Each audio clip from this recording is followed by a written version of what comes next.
What's going on, guys, and welcome to Big League Perspective. I'm Billy Pinckney, author of Passion Prevails, and today we have John McLaren joining us today. He's been in baseball for decades and decades, coaching at the big league level, managing at the big league level, and we have a lot to talk about today. The mental side of the game, how to deal with certain situations, the players he's coached. You talk about Ken Griffey Jr., different players throughout the baseball past 30 years or so who have had an impact, and what makes the best players the best, what makes them great, what kind of ability you need to have in order to not only play at the highest level, but then to bounce back when you have challenging circumstances come up. This is obviously a hard game to play. It's not easy, and when you have coaches who are able to help you as a youth player in a way that can help develop you and enhance your career, what more can you ask for? So he's been around for a while, respected by many. Let's get right to it. Today's chat with John McLaren. We're now joined by John McLaren, former big league manager, current skipper of the Arabia Wolves. Thank you very much for coming on. Billy, my pleasure. I'm looking forward to it. I've seen you all over the map. You're getting around pretty good, and I love what you're doing. You're promoting our game from a different aspect, and keep up the good work. No, I really appreciate it. Well, you too were getting around as well. You're in Arizona and at the draft combine, looking at a lot of the young kids who are trying to come up and showcase their skills. And what we hear a lot about nowadays are the personalities of players and the makeup that you have. In your mind and in your definition, how would you define makeup and how important that is when looking at players and seeing if they should join an organization? I'm a big makeup guy, always have been. I've been fortunate to be around some really good teams, starting back with the Toronto Blue Jays and going through Boston, Cincinnati, Seattle a couple times, and Washington, Philadelphia. And it seems like the teams that got along better played better. There are exceptions. I was with Lou Piniella 14 years, and he was with the Yankees. And, he told stories where they had their differences sometimes, but when it was time to play the game, they all pulled together. And I love the definition energy player. These are the type of guys that I would try to identify and try to get at least one of them on my team. And when I think of energy player, I think of Ken Griffey Jr., I think of Kirby Puckett, I think of Dave Henderson, I think of Torrey Hunter.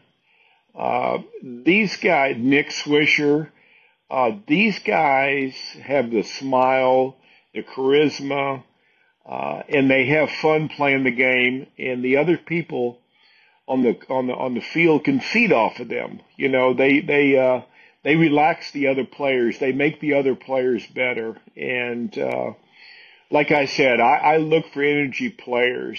And then you have the other players that play with their hair on fire, the Larry Bowa type, Chris Spire types, and the guys that play overachiever type of guys. So when I scouted, there was different categories, and I would try to put certain players, when I would think they were that type of player, I would always mention in my report to give whoever was reading that report, they could visually see him and then visually think about what type of player that I'm describing. Do you think we're seeing more of those energy players and the ones with good attitudes now more than ever, or do you feel like it was still the same earlier on in your career? This let them have fun attitude. To me, I love players that are relaxed. It helps in every aspect of their game. We talk about breathing and letting your mind rest.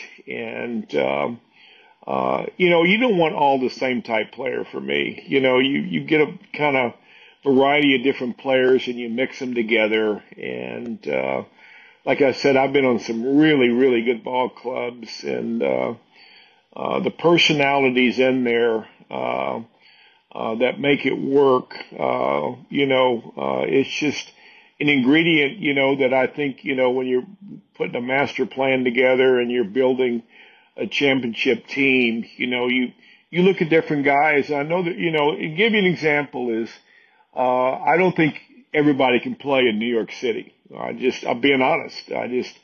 There's some guys that type of rapid pace and immediate coverage is just not a fit. And there's been many a good player that go there that just, they didn't thrive there. And there's other big markets, Boston and Philadelphia. LA is a big market, but it's a little different type of place. It's a little bit more laid back in Hollywood, and it's a great atmosphere out there. So I think you look for players that can fit in together, and then you throw all your numbers and analytics.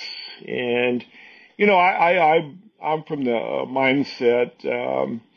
I'm probably wrapping up my career, but I'm doing what I love to do, international baseball. But it still comes down to ball players, and it's all about them. And it's our job as coaches to get them ready to play. And one thing that I used to do is I used to patrol the clubhouse. I would go out there and I would look at body language. I'd see a couple guys over there laughing and cutting up, and other guys are kind of to themselves, doing something on their iPad or whatever. And then I'd see somebody over by himself with his head between his legs, and I would try to approach him, like, hey, how you doing, man? Everything okay? And see if they offered anything. And you'd be surprised sometimes during the discussion, some of the things they would bring up. Everybody in that clubhouse is a normal person. I don't care if you make the most money in baseball or whatever. We all have challenges. We have personal lives, wives, kids, financial problems. We all go through issues, and we handle it different. And, we had sports psychologists. We always have. And I thought they were great. I thought they were fabulous. And today we are so educated now on sleep. And, I think we kind of overlook how people sleep. I mean, I started having some sleeping problems when I went back to Seattle the second time, and it wasn't because we were losing or anything like that. I was having problems sleeping, and to find out I had sleep apnea, and I didn't know it. And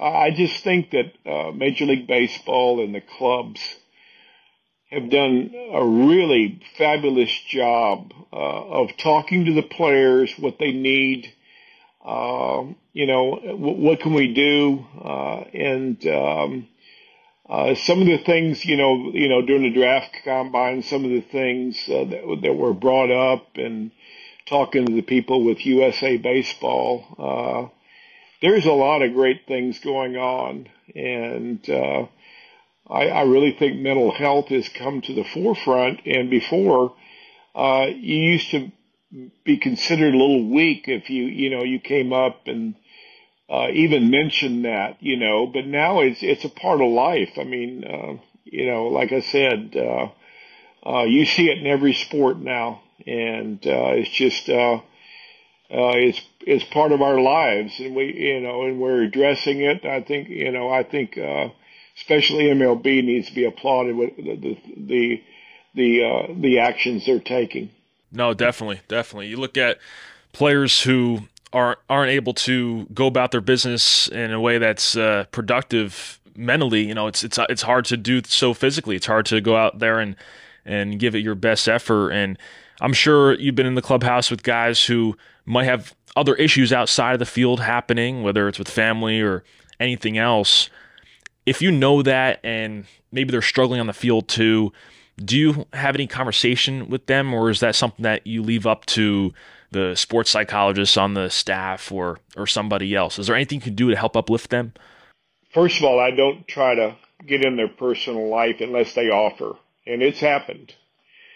And there was a couple times that my discussions with the player, I wouldn't go running to the manager, Lou Piniella, or whoever it was. I would talk to them. I said, I would appreciate you going to Lou's office and closing the door and having a man's discussion and let him know what's going on. Let him know that there's an issue, that you're dealing with something. And he can understand why sometimes you don't have the energy, you're sluggish or whatever, and he might be able to give you an off day to give you a break. And of course you get professional help. And I said, I'm not going to go in there and tattletale on you, and they did. They went in and talked to the manager, and they thanked me later on, because like I said, these are normal people, but they have a big name in the game, and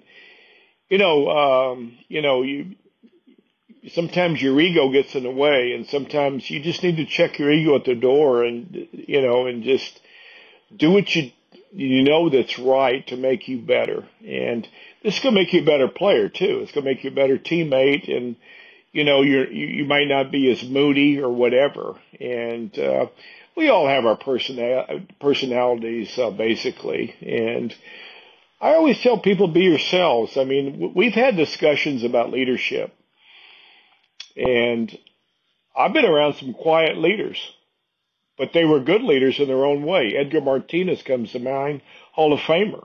He wasn't a yell and scream type, but he led by example, and he would talk to young players on the side, and then you had guys like Larry Boa that were very vocal and outspoken, and they challenged players, and that's why I think that when you put in the ball club together, these personalities all kind of blend together. You kind of have a little bit of everything. And Ryan Zimmerman's another one that came to mind. He was a leader in his own way, and he was a great player. And I always want the player to be himself. Don't be somebody you're not. Don't try to pretend. I mean, a lot of guys can give you a false confidence type of thing. Sometimes we read the book by the cover, and how many times have we missed on that? I mean, I've missed a bunch of times. I want to be honest with you. And I give you a brief example is Mark McLemore, who's an announcer for the Texas Rangers now. When Mark McLemore played on the other team, I couldn't stand him. He just rubbed me wrong, and we got him over in Seattle, and Mark McLemore is one of my favorite teammates I've ever been around in my life. He was a leader. He had energy. He was smart. When he wasn't playing, he'd be in the video room, and he'd be trying to pick a pitcher apart for base running, picking up signs or whatever. And I told Mark that story. He just laughed. He says, Johnny Mac, you didn't always love me. I said, when you're on the other side of the field, I didn't love you. And Tony Phillips is another guy came to mind. When he was on the other side of the field, he was such a fireball and stuff, and he was beating us. And then you're around the guy and you absolutely love him. And like I said, so again, we can't always look at the cover of the book and think we know something, because you're going to miss a lot of times. Yeah, when you think of the leaders who you were around and coached, obviously some players have certain characteristics, but what would you say separates the guys who you feel are leaders and can help bring the team together and other guys who might not have those same qualities? Well, I think somebody like Joey Cora was not a big guy. You'd think sometimes, little guy just stay in your corner and do your job or whatever. But Joey had enthusiasm. He was a fireball. He was a leader, very intelligent, went to Vanderbilt University. And Ken Griffey Jr. was a leader in his own right. He led by example, too. And then we had guys like Jay Buhner who were a little bit more vocal, and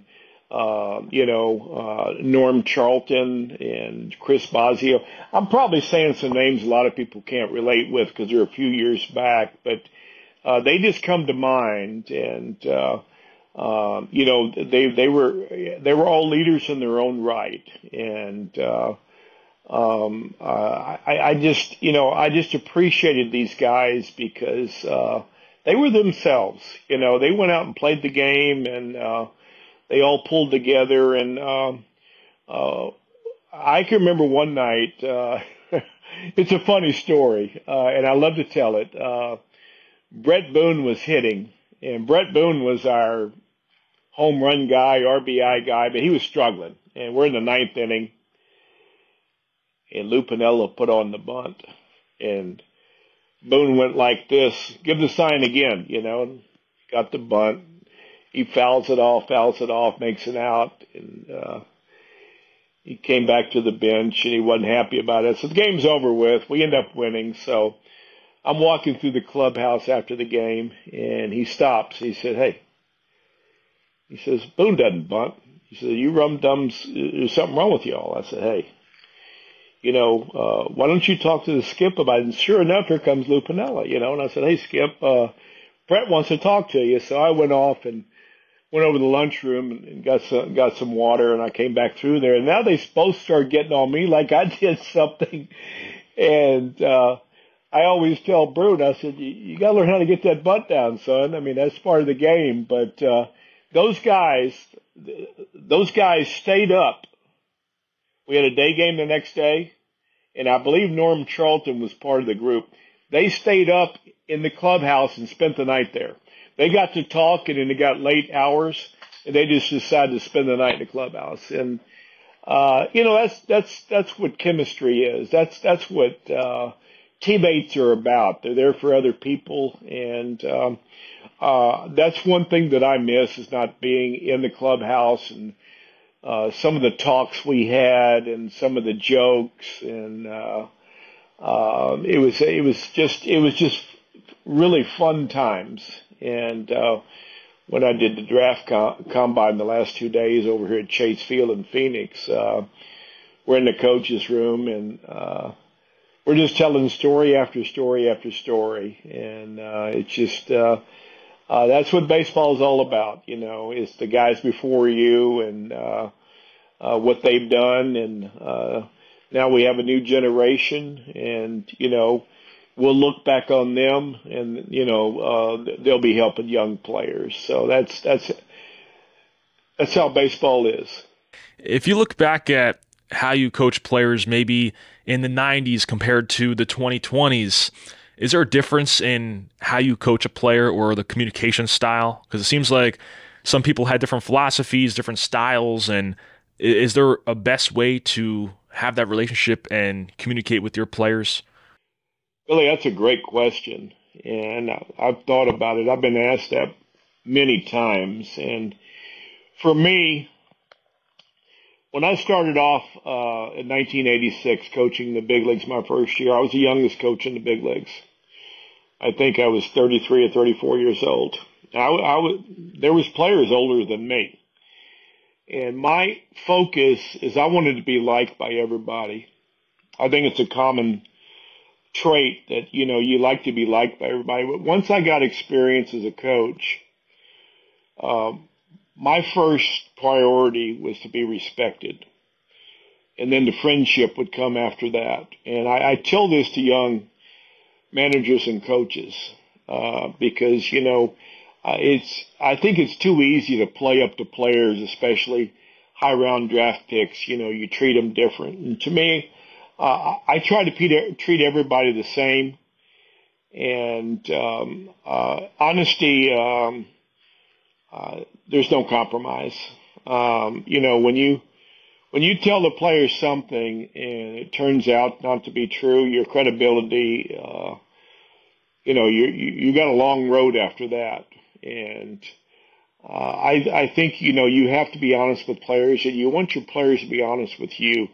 You got to emphasize, like, if you've got an injury, tell us, we got to know this, and I think the communication's a lot better as we have gone forward. It used to be that, and it probably still is to an extent, is in a perfect world for me, you had your veteran players run your clubhouse. And that's all the good teams I was on, that was usually the situation.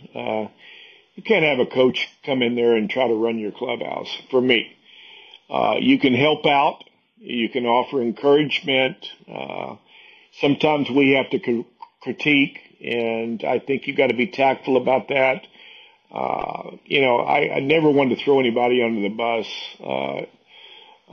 in front of the team. And I learned that, when I was in the minor leagues, and, a lot of one-on-one talks behind the scenes in the office, when there's this problem situation. And,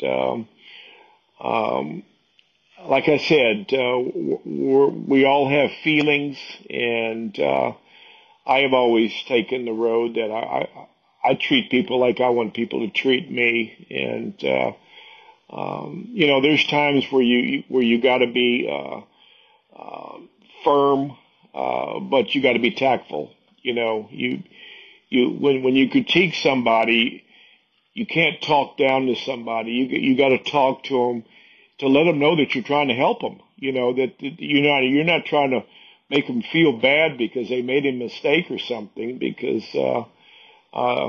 we're just trying to make them better. And when I worked for Lou Piniella, he would have me go talk to a player, like they got doubled up off a line drive or something, and it wasn't to go over there and to belittle him or make him feel bad. It was to make him aware of the situation, so it might not happen that 2 innings down the road, and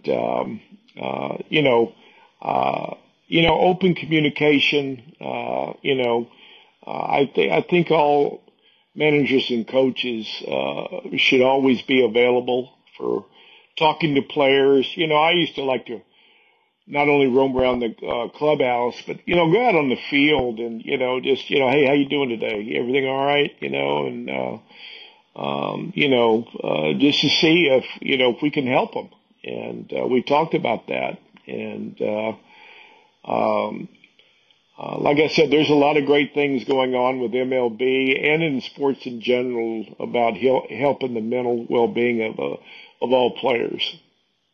Sometimes now we see some youth players who are quitting because of the lack of communication from their coaches, and a lot of coaches who don't really know what they're doing at these younger levels, whether it's travel ball, high school ball, and it's leading these players to just stop playing the game because of their environment. And it's pretty scary to see sometimes, because a lot of kids who are talented and might have a potential to play in college one day are no longer playing because they just burnt out. They had it. They don't want to deal with any of that drama or noise anymore. What can you tell a player like that who might be in a situation where it's not fun to play the game because of some of these other voices who are getting in their ears, and maybe they are being spoken down to if they make a few mistakes? You've brought a great subject up. When I do clinics, the first thing that I say is, I said, a lot of you fathers out there are reliving your careers through your son. I get it. You want your son to be the best. You want him to play in the big leagues. He's not going to play in the big leagues today or tomorrow. He's got to develop physically and mentally, and it's a process. And don't push too hard right now. He needs to enjoy the game. And I tell all the coaches, I said, fellas, I want to tell you right now, all of us are here for the resume of those kids, not your resume. We're here to build their resume up, to make them better so they can go to college professionally after that, hopefully, and hopefully the big leagues after that. But, the pressures of select ball and travel ball, and I know there's money involved now. I've never been involved with it. I just hear fathers and hear stories, and I don't care what level you're on, Billy. Have fun. Have fun, when you talk down to your son after a bad game, he feels bad, number one, that he didn't do well. And to me, you need to build him up. Edgar Martinez, who I think is one of the greatest hitters of all time, he did something that I thought was awesome. A lot of guys, after they have a bad game, will go in the video room and they'll watch their at-bats, pulling off the ball, pulling their heads, swinging at bad pitches. Edgar was different. Edgar would go pull up film clips of him hitting well, and he would look at that. He had an idea what he did wrong. He didn't need to remind himself and put all these negative thoughts into his mind. And as we know, if we clutter our mind, it's hard to do the things we want to do. We got too much going on up there. Simple is always better. And like I said, it's been a real journey for me and a great ride to see the great players that I've been privileged to coach. Wade Boggs and Roger Clemens and Barry Larkin and Ichiro and Ken Griffey Jr. and Edgar Martinez and Alex Rodriguez and Pudge Rodriguez, and just on and on. Jay Buhner. It was just, it's been fabulous. Randy Johnson, and just to see how they went about their job. They're not all the same. Ichiro was the most routine guy I've ever seen in my life. He was so structured. He did the same thing. Wade Boggs ate chicken every day. He was going to eat chicken. I was coaching in Toronto, and we were at the old ballpark. We had moved into the Sky Dome. It was the Sky Dome when it first opened. I think it's the Rogers Center now. But at 7:18, Wade Boggs would start running every day. That was, besides eating chicken before the game, he ran at 7:18. So at 7:16, the clock went off, and time goes by. And this was the setup. And Wade struck out 3 or 4 times that night, and he was on the phone with his agent in Major League Baseball the next morning, first thing. And the team got a bulletin: leave the clock alone. Don't do that anymore. But you can call it superstition. You can call it structure.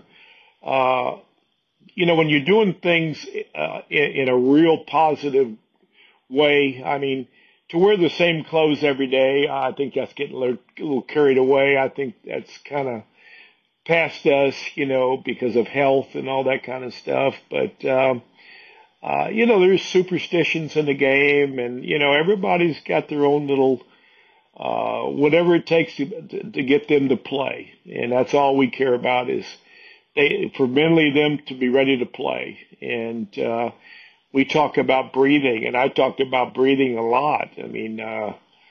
I got to practice it when I'm playing golf. When you don't breathe properly, your body doesn't function like it should. It's not in that relaxed mode. But we all have learned things, because of the awareness of MLB, and I read things on the internet, with people, life experiences, and, even to me at my age, I still want to learn, I'm still a teacher. That's what I do. Dennis Cook and I are going back to, Poland July 15th, and we're going to help their, national team in the senior tournament. And then we go to Zurich, Switzerland, August 1st. And, Dennis and I have done many things together. We're both from Texas. We were the first managers of Baseball United, and that's our priority. We're gonna help Poland whenever we can, but our sights are, our main focus is Baseball United and get this thing. I mean, it's great now, and I'm so excited to see where it's going, and just kind of close my eyes and think what it can be. And I think 2025 is going to be a big season with this, and you experienced it and know the people involved and the leadership we have, and I can't wait until we do it again. No, it was a great experience with Baseball United, and I know it'll be exciting to see what happens next. A lot of great things on the horizon. And before we wrap it up, I got two quick ones for you. Would you say that as a big league player, it's something that you're born with, the abilities, or do you think you can develop that? How much are you born with? How much can you develop throughout your early days of your life and your career? Well, I have to go back to 1980. I'm scouting Springwoods High School in Houston, Texas. I was a young scout with the Toronto Blue Jays. And I went to see Springwoods High School play maybe 7 times. And their number one pitcher was a guy named Rick Lucan, who went on to Texas A&M, was a number 1 draft pick, played in the big leagues. The number 2 pitcher was a guy named Rainer Noble, who coached University of Houston for about 7 or 8 years, was a number 2 pitcher. And the number 3 pitcher, I never saw pitch. He was a heavy-set first and third baseman named Roger Clemens. And he was the 3rd pitcher on his high school team. That summer, he lost some weight. He was playing in the summer college league in Houston. His velocity picked up 4 or 5 miles an hour. Ended up going to San Jacinto Junior College, on to University of Texas, and to me, he's one of the greatest pitchers of all time. I had the privilege of coaching him in Boston one year, and his work ethic was second to none, him and Ichiro. Those 2 guys, they were incredible how they prepared for the game. And this is a great example of somebody who developed late. And this happens. God gives you some natural ability, and what you do with it, that has a lot to do with it. For myself, I fell in love with the game at a very young age. I was determined, and I knew I was going to be a major league player. I played the minor leagues, got up to AAA, but I wasn't good enough. And I didn't want to be a journeyman minor leaguer. So Pat Gillett gave me a chance, and I started off one of the first employees of the Toronto Blue Jays. And my focus was still to go to the big leagues. And fortunately, I worked my way up through the system in Toronto, managing in Venezuela and Colombia, and ended up getting 26 years in the major leagues. So I do think there's some naturally talented, gifted players, but again, do you lose interest in the game? Are there pressures that you don't want to play the game? Are there interests that take you away from baseball? When I started out, everybody played Little League baseball, and that's not the case anymore. And I wish we could go back to those days, because it's the first thing you do that I did, to being involved with a group and interacting with other kids, being on the team, having the same common goal, having fun together, and going out and enjoying yourself. And I don't think we do that, because there's so many other sports now, and the video games and technology and stuff. Kids get on the iPhones and iPads at a young age, and I'd like to see us go back where everybody played Little League baseball. And the last thing I got for you, out of all the guys you've been around, all the players you've seen and coached, who do you think had the best bounce back ability to bounce back from failure or a tough game or a difficult situation? Is there anybody who comes to mind who just had that ability to just move on and just get ready for the next AB or the next game. Billy, I use that as an example a lot to young players. I did the Appalachian League last summer in Bluefield, West Virginia, and it was a college group, and I enjoyed doing it. I'm still following all these kids. I did it 2 years in San Antonio, the Texas Collegiate League, and I tell these kids that the great players that I had the privilege of coaching, they didn't have carryovers. That's why they were great. They had the ability to not have one at bat lead to 2, 3, 5, one bad game to lead to 5, 6, 7, one bad day lead to a week, one bad week to lead to a bad month. They had the ability to regroup. Griffey was great at it. I mean, Griffey didn't struggle that often, but I saw him struggle one time, and I love Griffey. I mean, he was the poster child of baseball in the 90s, and for a superstar, he was great. And he would take extra batting practice, and so he was struggling this one time, and I was going by his locker, and I said, "Hey, what's up, man?" And he said, "Hi." He said, "I got to get going here." I said, "Well, put on your headphones and put your gangster rap on and think about you're at Moeller High School and think about the good days and just take your mind off what's bothering you." And I just walked off. And he just, like I said, he was one of those energy players. And, I think everything, because of great players that we come to the ballpark to see, we're expecting great things every night. And it's 162 games. There's a lot of travel. You get in at 4, 5, and 6 in the morning sometimes. You sleep in multiple beds, pillows during the season. You sleep wrong. You might get some bad food, whatever. And when you don't see great things, you get disappointed. But as we talked about, they're normal people. They have pressures and personal life like everybody else. And the great ones are able to bounce back a lot quicker than a normal player because of their ability. I know Ichiro, he could be in a slump and his average could go up 8 points in a week. And you'll say, well, how can that happen? Well, he had the ability to run like the wind. He could bunt the ball and just hit the ball on the ground, and beat it out, and his average would go up. Where, somebody else that couldn't run like him, they would struggle more. So, all these guys, their work ethic, I think that's the main thing that I mentioned some great players over the years. Their work ethic was unbelievable. Griffey always took extra batting practice. Alex Rodriguez always took extra batting practice.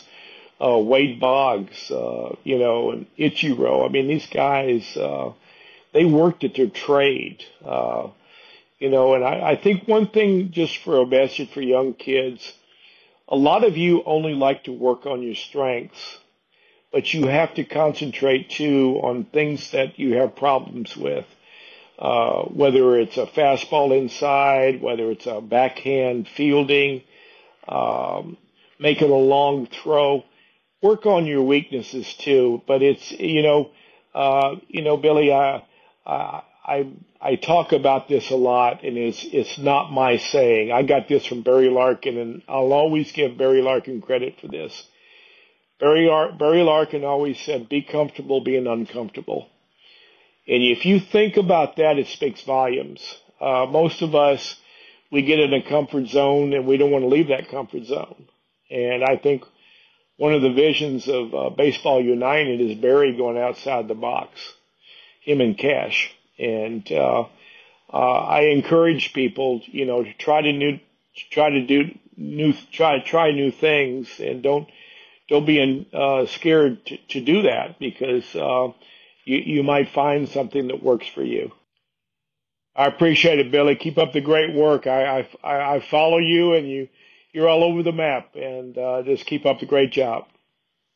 What an incredible discussion with John McLaren, manager of the Arabia Wolves with Baseball United, former big league manager. So many great stories and words of wisdom, and how coaches operate nowadays compared to in the past, and the differences that we see now. A lot of things stay the same when it comes to the kind of players that you look for to have an impact with your organization, and who you want to have as a leader. A lot of similarities, but at the same time, things evolve, things change, and there's more of an emphasis, obviously, on the mental side of the game and having sports psychologists involved, because some of your favorite players on TV who you're watching, they might be dealing with stuff outside the game that you have no clue about. Even though they're hitting 280, 285 and helping the team, they might be dealing with some stuff off the field that is maybe hindering them a little bit, where they maybe could do even better or impact their teammates in a more positive way. So there's a lot that goes on, a lot of things, and what a great discussion that was. But before we wrap up, I'd like to talk about the 10 perspective points here with Big League Perspective, the core values of our show. Number 1, your identity is not in the sport that you play. Number 2, be faithful to God and His plan for you. Number 3, prove yourself right, not others wrong. Number 4, you were born with a purpose. Allow it to be revealed to you. Number 5, your teammates will remember how you treated them. Number 6, learn from others' mistakes as if they were your own. Number 7, create your own approach if you want a different result than others. Number 8, live for each day, not the weekends. Number 9, create your own version of cool, because fitting in is what losers do. And number 10, embrace your passion, because passion prevails. It's the name of the book, and it's so true. You embrace that passion, what you love to do, what you feel like you're connected with, and nothing will defeat that. Right? You keep going at it, you stick with it, and great things will happen. Things will fall into place. So thank you for joining us. Be sure to follow on social media at Billy the Batboy, at BL.perspective, and share it with somebody who you feel like can benefit from it. We really appreciate that. We'll see you guys next time. Thanks again for joining us here on the show.